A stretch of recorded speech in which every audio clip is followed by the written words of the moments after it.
As we come to chapter 10 of the book of Romans, beginning in verse 14 and following up to verse 21 of chapter 10, he is now going to show that they have had the opportunity to call upon the name of the Lord.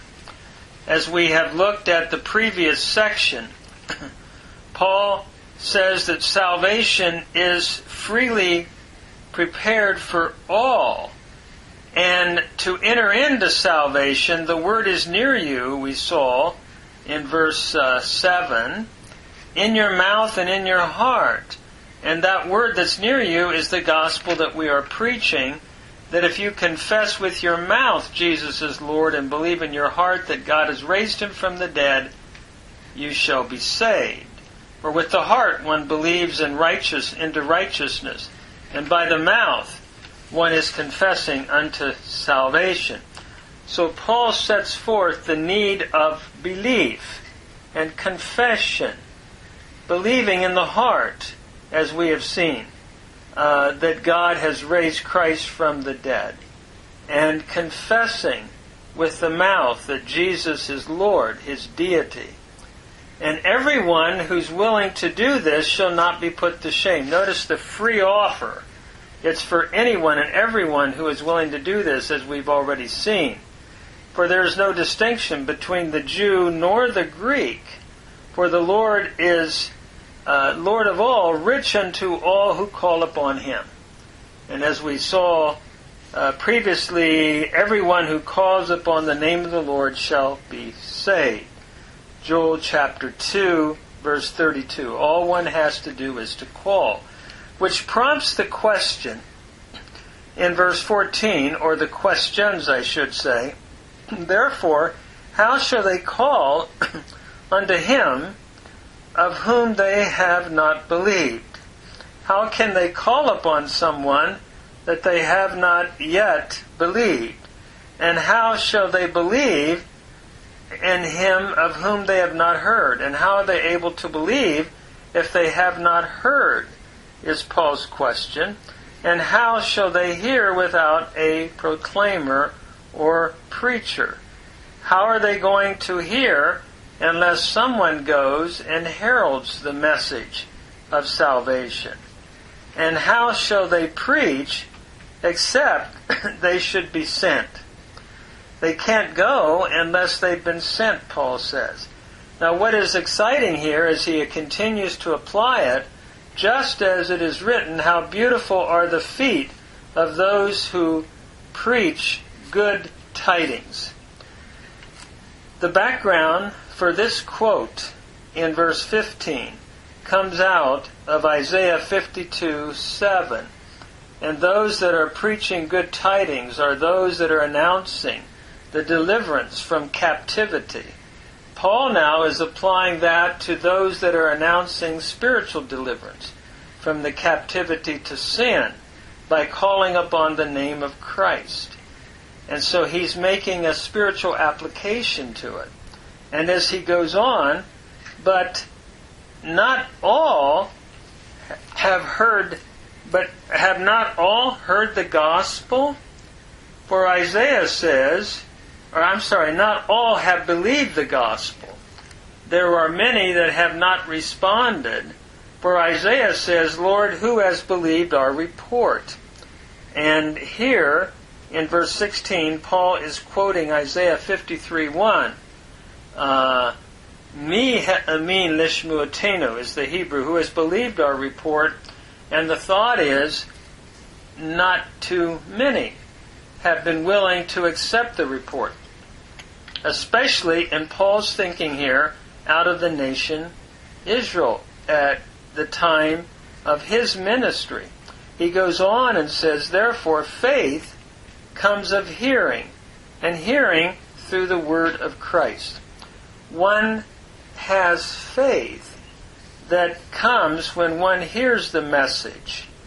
And the message that one is to hear is the speech or the spoken message of Christ and what he has done. But Paul says, but I say, have they not heard? And his answer is yes. They have heard, for unto all the earth their utterance has gone out, and unto the ends of the inhabited earth their words.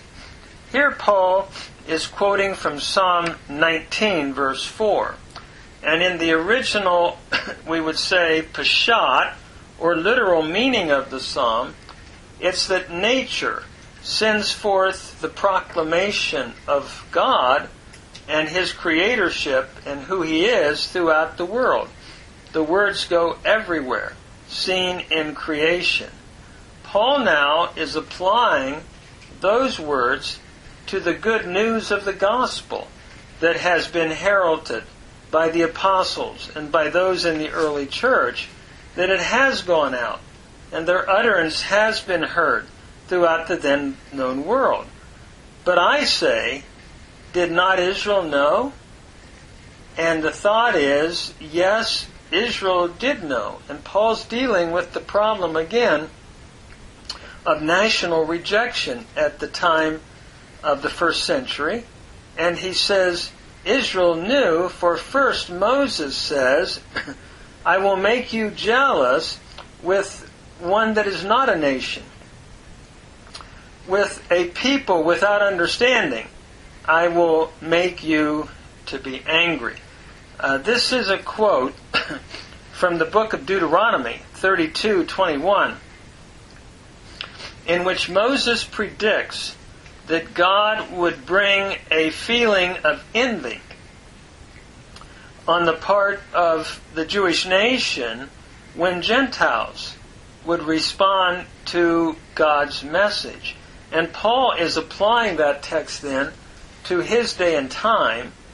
The proclamation of the gospel to the Gentiles is to make the nation, the Jewish nation, zealous to know the Lord themselves, since the Lord is favoring a people that did not have the full Torah and understanding as the Jewish nation had. And so by so doing, he's provoking them to a jealousy. But then he goes on, and having done that, Paul says, but Isaiah is bold and says, and here he quotes from the book of Isaiah, the prophet Isaiah, chapter 65, verses 1 and 2. I was found among those who did not seek me. I became manifest to those who did not ask for me. Now, when we look at this particular text, in the context, it is speaking of Israel. And he goes on then in verse 2 to say, all day long, I've held out my hand to a disobedient people. Isaiah is speaking of his own people, Israel. Paul, moving away from the Peshat, the literal, in both verses, is using what we might call the remez, the hint, or the drash, the commentary in Jewish hermeneutics, to say that the people that he was found among was those who did not seek him, mainly the Gentiles. And so he's applying Isaiah 65:1 to Gentiles. Notice he says, I was found by those who did not seek me, namely the Goyim, the Gentiles. I was made manifest to those who did not ask for me. Christ and the gospel went out to the nations, to the Gentiles, and was made manifest among those who were not part of Israel. That's the application that Paul is making. And he is giving it what we might call a remez or a darash, a more of a spiritual application than trying to be literal in his application of verse 1, which Isaiah was referring to Israel. Paul using the language of those not seeking me and those not asking for me as applying to Gentiles. So I was found among them. But to Israel, he says, and now he comes to verse 2 and applies that verse to the nation of his day and time, all day long I have stretched out my hands to a disobedient and people that speak against me. In other words, I have stretched out my hands wanting to reach the nation, but instead they have rejected me.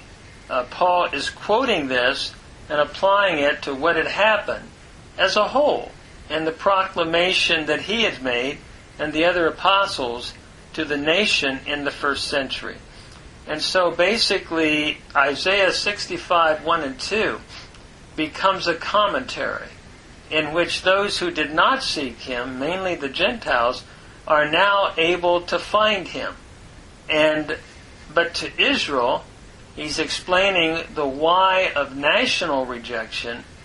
To Israel, while all day long I stretched out my hands to them, they were non-responsive to the gospel.